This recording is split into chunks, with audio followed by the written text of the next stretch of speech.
وَإِذْ صَرَفْنَا إِلَيْكَ نَفَرًا مِنَ الْجِنِّ، اور ہم نے جب کہ آپ کی طرف جناتوں کی ایک بہت بڑی جماعت کو بھیجا جو قرآن کو سن رہے تھے۔ اب یہ آیت ہے، اس میں جناتوں کا تذکرہ آیا۔ ان آیتوں سے اور ان جیسی بہت سی آیتوں سے ہمیں اس بات کا پتہ چلتا ہے کہ جس طرح سے دنیا میں ہم انسان ہیں، اسی طریقے سے جنات بھی ہیں، اللہ کی وہ بھی ایک مخلوق ہے، اور جس طرح سے ہم عبادت کرتے ہیں ایسے ہی وہ بھی عبادت کرتے ہیں۔ جیسے ہم مسلم غیر مسلم ہیں، ایسے ہی وہ بھی غیر مسلم اور مسلمان ہیں۔ جیسے ہم میں فرقے ہیں، ان میں بھی فرقے ہیں۔ وہ جناتوں کی جماعت جس کا یہاں تذکرہ ہے، روایتوں میں آتا ہے کہ پہلے جنات آسمانوں تک جاتے تھے، اور آسمانوں پر جو فرشتوں میں باتیں ہوتی تھی وہ وہاں سے چرا کے لاتے تھے، اور ان کو پھر ان باتوں کا پتہ لگ جاتا تھا۔ جیسے آپ صلی اللہ علیہ وسلم دنیا میں آئے اور یہ شریعت یہ قرآن آئی تو جناتوں کا آسمان پر جانا سختی سے منع ہو گیا۔ جب انہوں نے دیکھا کہ بڑی مار پڑ رہی ہے، ہمارے راستے بند ہو رہے ہیں، جن راستوں پہ ہم بے فکر بے کھٹک بے خطر جاتے رہتے تھے آتے رہتے تھے، اب جب بھی جانے کا ارادہ کرتے ہیں اوپر سے کوڑا مارا جاتا ہے، اوپر سے ستارے مارے جاتے ہیں، اوپر سے آگ آتی ہے اور بڑی مار پڑ رہی ہے ہمارے اوپر، کوئی وجہ ہے۔ جناتوں نے آپس میں مشورہ کیا کہ کوئی نئی چیز آئی ہے جس کی وجہ سے ایسا کچھ ہو رہا ہے، تو انہوں نے الگ الگ جماعتوں کو ترتیب دی اور پوری دنیا میں ان کو گھمایا، کوئی ادھر بھیج دی، کوئی جماعت ادھر چلی گئی، کیونکہ اللہ تعالیٰ نے ان کو طاقت بہت دی ہے۔ اسی تلاش میں ایک جماعت، ایک صحابہ کرام کی جماعت جہاں پر تذکرہ کر رہی تھی قرآن شریف کی اور دین کی، وہاں سے ان کا گزر ہو رہا تھا، اور صحابہ کرام وہاں پر فجر کی نماز پڑھ رہے تھے۔ جیسے وہاں یہ جناتوں کی جماعت آئی تو انہوں نے اپنے سارے ساتھیوں کو روک کر کہا کہ یہاں ٹھہرو اور سنو یہ کیا پڑھتے ہیں۔ قرآن کو انہوں نے سنا اور سب آپس میں کہنے لگے خاموش خاموش، یہ کوئی بڑا کلام لگتا ہے، غور سے سنو، کوئی شرارت نہیں کرے گا، کوئی اپنی طاقت نہیں دکھائے گا، کسی کو پریشان نہیں کرنا ان میں سے، اور سنتے رہے۔ سننے کے بعد وہاں سے جب یہ گئے ہیں تو یہ مسلمان ہو کر گئے، آئے تھے غیر مسلم لیکن وہاں سے جب گئے تو مسلم ہو کر گئے۔ اپنی قوم کو جا کے ڈرایا، اپنے لوگوں میں گئے، وہاں جا کے بتایا کہ ایسا ایسا ہے، کوئی قرآن اتری ہے اور موسیٰ علیہ السلام پر جو کتاب آئی تھی تورات، اس کے بعد یہ جو کتاب آئی ہے انہی کتابوں کی تصدیق کرتی ہے۔ اللہ تعالیٰ نے آسمان سے اس کتاب کو نازل کیا ہے۔ انہوں نے اس کتاب کی تعریفیں کی، اپنے لوگوں میں دعوت دی، اور دعوت دینے کے ساتھ ساتھ یہ بھی کہا کہ اگر تم اس دعوت کو مانتے ہو تو ہو سکتا ہے اللہ تمہارے پچھلے گناہوں کو معاف کر دے، اللہ تعالیٰ تمہارے لیے تمہارے جو راستے ہیں آسانی عطا فرما دے، اور اگر نہ مانو گے اس کتاب کو تو تم اللہ کو تھکا نہیں سکتے، تم اللہ کو ہرا نہیں سکتے۔ یہ جناتوں کی تبلیغ ہے جو ابھی آئے گی، جو ان کے جو لفظ تھے وہ ابھی آیتوں میں ان کا ترجمہ ہوگا۔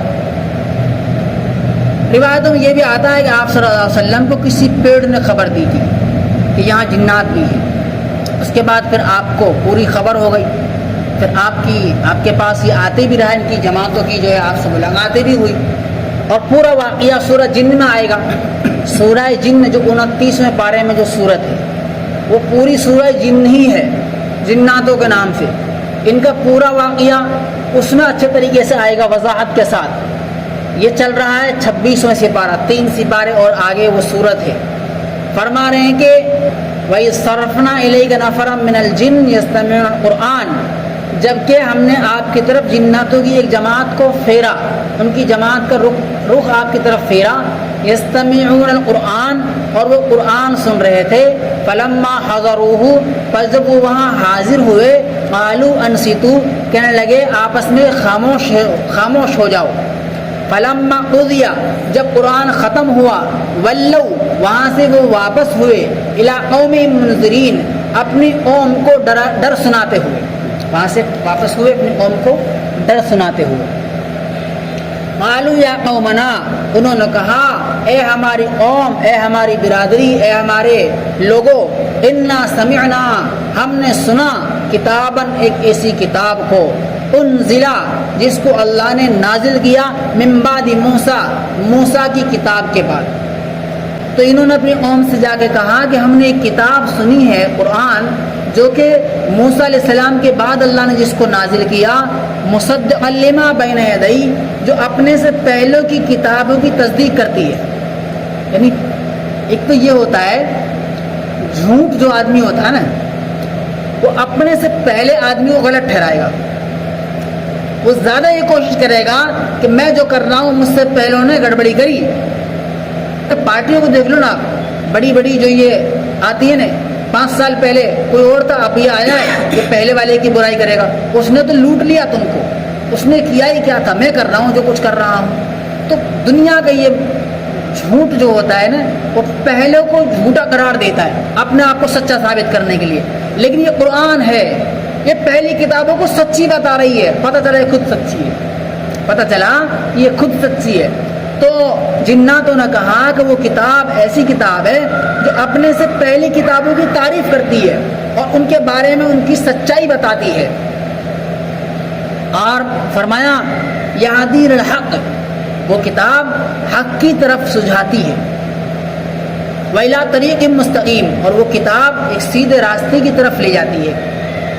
یا قومنا، اے ہماری قوم، اے ہماری برادری کے لوگوں، اجیبوا داعی اللہ، اللہ کی اس دعوت کو قبول کر لو، وآمنوا بہ، اور اس پر ایمان لے آؤ، یغفر لکم من ذنوبکم، اللہ تم سے تمہارے گناہ معاف فرما دیں گے، ویجرکم من عذاب علیم، اور تم کو اللہ ایک دردناک عذاب سے بچا لیں گے۔ ومن لا یجب، اور اگر تم نے اس کو نہیں مانا، ومن لا یجب داعی اللہ، اگر اللہ کی دعوت کو تم نے نہ مانا، فلیس بمعجز فی الارض، تو تم زمین میں اللہ کو تھکا نہیں سکتے، اللہ کو ہرا نہیں سکتے، ولیس لہ من دونہ اولیاء، اور اس کا اللہ کے علاوہ کوئی دوست نہیں ہوگا۔ جو اللہ کی نہ مانے، اللہ کے علاوہ دنیا میں کوئی دوست نہیں، اللہ دوست نہیں تو کوئی دوست نہیں، اللہ مددگار نہیں تو کوئی مددگار نہیں، جو اللہ تعالیٰ کا نہ ہوا وہ کسی کا نہیں، اور جس کا اللہ ہو گیا اس کا سب کچھ ہے۔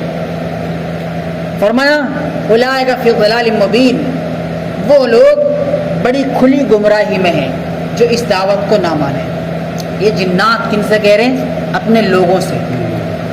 اولم یروا ان اللہ الذی خلق السماوات، کیا نہیں دیکھا ان لوگوں نے کہ اللہ تعالیٰ وہ ہے جنہوں نے آسمانوں کو بنایا، والارض، اور زمین کو بنایا، زمین اور آسمانوں کو جس نے پیدا کیا اللہ وہ ہے، ولم یعی بخلقہن بقادر، اور وہ ان کو پیدا کرنے سے تھکا نہیں، اللہ ان کو پیدا کرنے سے تھکے نہیں۔ اس لفظ میں یہودیوں کو جواب ہے، کیونکہ یہودی لوگ کیا کہتے ہیں کہ اللہ نے 6 دن میں زمین و آسمان کو بنایا اور 7ویں دن آرام کیا۔ ان کے پاس کتاب ہے تورات، اس میں رد و بدل اور تبدیلی کری، اور بہت ساری تبدیلی انہوں نے کر کے آج بھی وہ اس کتاب کو رکھتے ہیں اپنے پاس۔ تو ان کو جواب دیا اللہ نے کہ ان کو بنانے کے بعد بھی نہیں تھکے ہمیں آرام کرنے کی ضرورت ہے۔ اللہ نے زمین آسمان کو بنایا، ولم یعی بخلقہن، ان کو بنانے کے بعد بھی اللہ تھکے نہیں، بقادر علی ان یحیی الموتى، اللہ تعالیٰ مردوں کو زندہ کرنے پر بھی قادر ہے۔ کوئی یہ نہ سوچے کہ جو مر گئے ہمارے باپ دادا ان سے کوئی حساب کتاب نہیں، ہم مریں گے تو ہم سے کوئی پوچھ تاچھ نہیں۔ اللہ تعالیٰ جو زمین آسمان کو اتنی بڑی بڑی مخلوق کو بنا سکتے ہیں، کیا وہ ان گلی سڑی ہڈیوں کو جوڑ نہیں سکتے؟ وہ سب پر قادر ہے، جیسے آگے آ رہا ہے بلا کیوں نہیں، انہ علی کل شیء قدیر، وہ تو ہر چیز پر قادر ہے، اللہ تو ہر کام پر قادر ہے۔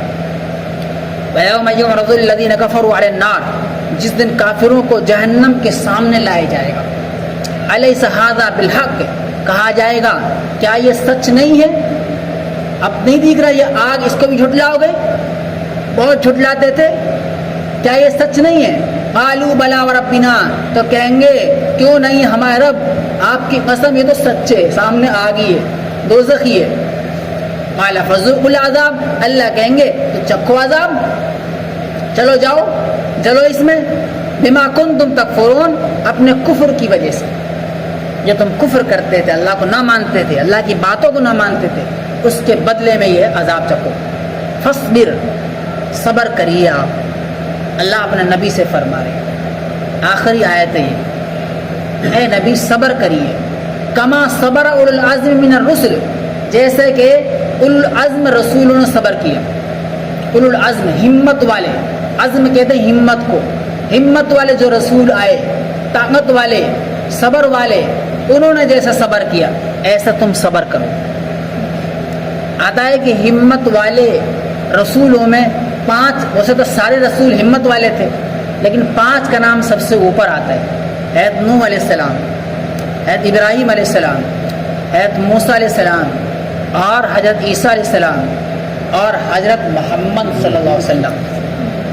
یہ 5 پیغمبر اولو العزم کہلاتے ہیں، ہمت والے۔ تو اللہ کہہ رہے ہیں جیسے آپ صبر کرو جیسے کہ ہمت والے رسولوں نے صبر کیا، ولا تستعجل لهم، اور آپ ان کے بارے میں جلدی نہ مچاؤ، ان کو سزا ہونی ہے، یہ دوزخ میں جائیں گے، ان کو عذاب ہوگا، لیکن تھوڑا اور مہلت دے دو، مزے لینا دو۔ کیا کر لیں گے اللہ، کیا بگاڑ لیں گے، کیا نقصان کر لیں گے، اپنے نقصان کر رہے ہیں۔ 1000 سال بھی زندگی مل جائے، اس کے بعد موت کے بعد دوزخ میں جائے، تو اس نے 1000 سال میں کیا پایا؟ کچھ بھی نہیں، کھویا ہی کھویا، کیونکہ اللہ کو نہیں پہچانا۔ جس نے اللہ کو پہچان لیا، اگر اس کی ایک زندگی بھی ہو، ایک دن کی زندگی، ایک لمحے کی زندگی، اور جیسے اللہ کو پہچانا، جیسے کلمہ پڑھا، فوراً موت واقع ہو گئی۔ فرمایا اس دنیا سے 10 گنا بڑی جنت کا بادشاہ ہے وہ، اور ہمیشہ کے لیے بادشاہ ہے۔ فرمایا کأنہم یوم یرون ما یوعدون، جس دن یہ دیکھیں گے اس کو جن کا ان سے وعدہ کیا گیا ہے، یعنی عذاب کو، لم یلبثوا الا ساعۃ من نہار، تو یہ ایسا لگے گا ان کو جیسا کہ دن کا تھوڑا سا حصے میں ہم کو زندگی ملی۔ اتنی بڑی زندگی کیسے لگے گی؟ جیسے کہ دن کے تھوڑا سا حصہ، جیسے صبح تھوڑی سی زندگی ملی ہمیں، یا شام کو لگے گا ان کو کہ ہم دنیا میں گئے تھے، لیکن کتنا سا لگے گا؟ جیسے کہ تھوڑی سی زندگی ملی۔ بلاغ، تبلیغ کرو، تبلیغ پہنچاؤ بات کو۔ فَهَلْ يُهْلَكُ إِلَّا الْقَوْمُ الْفَاسِقُونَ، ہلاکت تو نافرمان لوگوں کے لیے ہے، فرمانبردار لوگوں کے لیے ہلاکت نہیں۔ ہلاک کون ہوں گے؟ جو نافرمان ہیں، جو فاسق ہیں، اللہ تعالیٰ کے ساتھ استہزاء کرنے والے، اللہ کی باتوں کے ساتھ استہزاء کرنے والے، انہی کو سزا ملے گی۔ اگر کوئی تبلیغ ہی ہے، تبلیغ کے کام میں لگا ہوا ہے، اللہ کی بات کو پہنچانے میں لگا ہوا ہے، یہ باتیں جو ہے نا پہنچانے سے ہم تک آئی ہے۔ اصل ایسا نہیں ہے کہ ہم سن لیں اور سن کے بس یہیں تک، کم سے کم ہمارا اتنا فریضہ بنتا ہے کہ ہم ان باتوں کو اپنے گھر تک تو پہنچائیں، کہیں دوسروں تک نہیں پہنچا سکتے۔ جیسے صحابہ کے نام نے گھر گھر پہنچایا، ہم اپنے ہی گھر میں پہنچا دیں، انہی باتوں کو وہاں جا کے ہم بار بار تذکرہ کریں کہ آج ہم یہ سن کے آئے ہیں، تو ہو سکتا ہے ہم بھی تبلیغیوں میں ہمارا شمار ہو جائے۔ اس لیے فرمایا بلاغ، تبلیغ کرو، تبلیغ پہنچاؤ باتوں کو، ہلاکت تو نافرمان لوگوں کے لیے ہے۔